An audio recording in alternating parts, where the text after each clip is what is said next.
بسم اللہ الرحمن الرحیم۔ السلام علیکم۔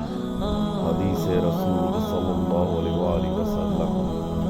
میں نے نبی صلی اللہ علیہ وآلہ وسلم سے پوچھا کہ اللہ تعالیٰ کی بارگاہ میں کون سا عمل زیادہ محبوب ہے؟